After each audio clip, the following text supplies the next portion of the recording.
Baik, Assalamualaikum warahmatullahi wabarakatuh. Ketemu lagi dengan saya, Dimas Wahyu Pradana, dalam video pembelajaran PPKN.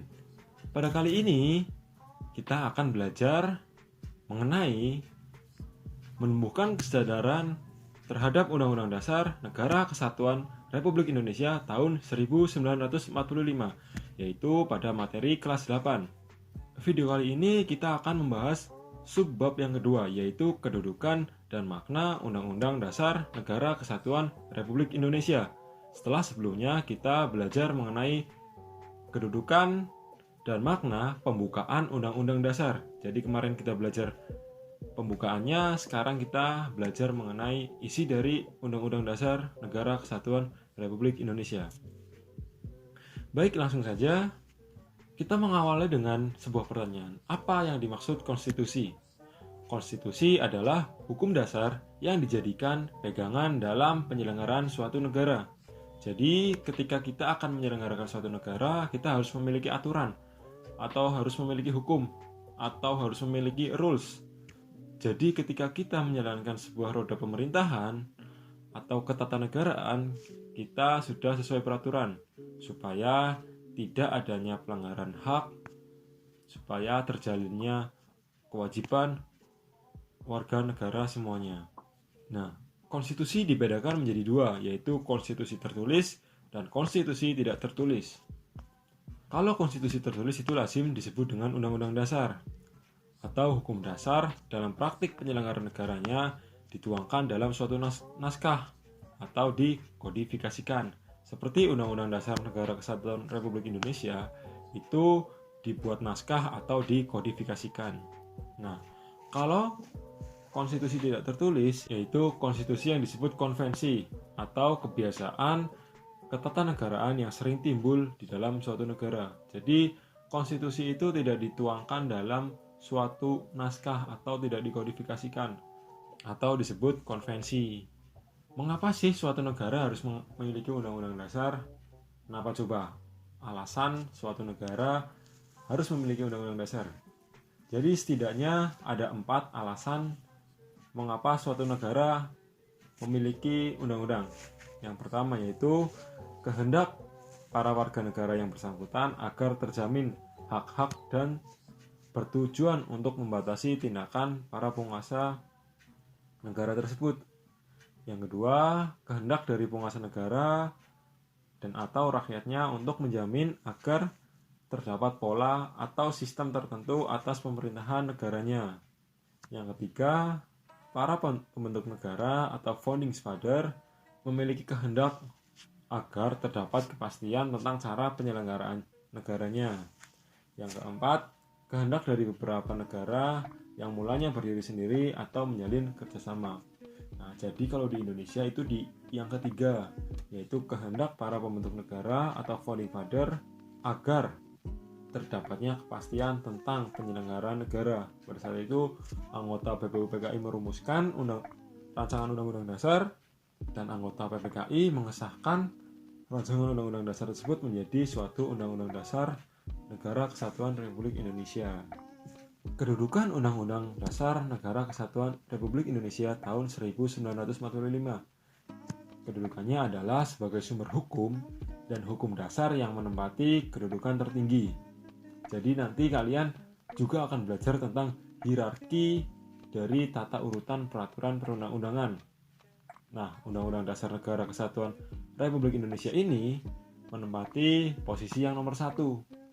Selanjutnya kita belajar isi dari Undang-Undang Dasar Negara Kesatuan Republik Indonesia, atau kita belajar tentang sistematika isi dari Undang-Undang Dasar Negara Kesatuan Republik Indonesia tahun 1945. Jadi Undang-Undang Dasar setelah diamandemen itu berisi hanya 2 poin, yaitu pembukaan Undang-Undang Dasar dan pasal-pasal. Jika sebelum amandemen yaitu berisi pembukaan, batang tubuh, dan penjelasan, setelah di amandemen atau sekarang yang berlaku yaitu hanya berisi 2, pembukaan dan pasal-pasal. Pembukaan Undang-Undang Dasar masih sama seperti yang disahkan pada saat itu oleh PPKI, yaitu terdiri atas 4 alinea. Nah, pasal-pasal ini berubah. Kalau sebelum amandemen itu hanya berisi 16 bab, 37 pasal, 49 ayat, 4 aturan peralihan, dan 2 aturan tambahan. Setelah amandemen itu berisi menjadi 21 bab, 73 pasal, 170 ayat, 3 aturan peralihan, dan 2 aturan tambahan. Yo, diingat-ingat ya. Nah, sifat konstitusi. Secara sifat, konstitusi dibedakan menjadi dua, yaitu fleksibel dan kaku atau rigid. Konstitusi dapat dikatakan fleksibel atau kaku dapat ditinjau dari dua sudut pandang, yaitu konstitusi itu terdapat cara-caranya untuk mengubahnya, dan konstitusi itu mudah mengikuti perkembangan zaman atau tidak. Nah, kalau undang-undang dasar kita sendiri memiliki sifat yaitu tertulis, singkat, supel, berisi aturan, dan hukum positif yang tinggi. Kalau sifat dari undang-undang dasar kita yaitu luwes atau fleksibel, karena di dalamnya terdapat aturan untuk mengubahnya, yaitu di pasal 37 Undang-Undang Dasar Negara Kesatuan Republik Indonesia. Selain itu, konstitusi kita juga mudah mengikuti perkembangan zaman. Maka dari itu, konstitusi negara kita atau Undang-Undang Dasar Negara Kesatuan Republik Indonesia tahun 1945 yang telah diamandemen 4 kali itu bersifat fleksibel atau luas. Selanjutnya, fungsi dari Undang-Undang Dasar Negara Kesatuan Republik Indonesia tahun 1945.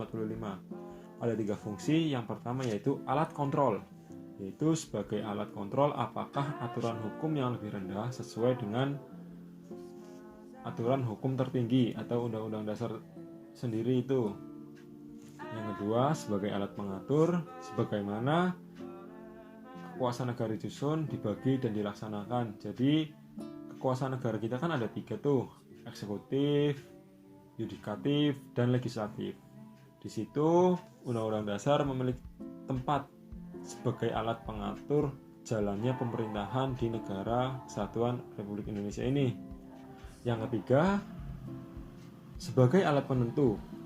Jadi, maksudnya adalah sebagai alat penentu hak dan kewajiban negara, aparat negara, dan warga negara. Jadi, hak-hak kita dan kewajiban kita itu diatur di dalam Undang-Undang Dasar Negara Kesatuan Republik Indonesia tahun 1945. Ya, sebagai penutup, saya mengutip kata-kata seorang aktivis HAM yang meninggal karena diracun di pesawat.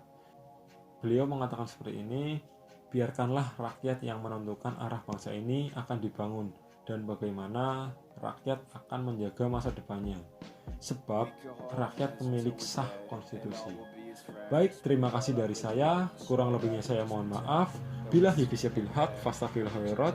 Wassalamualaikum warahmatullahi wabarakatuh. Semangat belajar ya, dan jangan lupa tetap patuhi protokol kesehatan ketika kalian sedang melakukan aktivitas di luar rumah. Jangan lupa makan makanan yang bergizi, olahraga yang teratur, dan istirahat yang cukup. Bye-bye.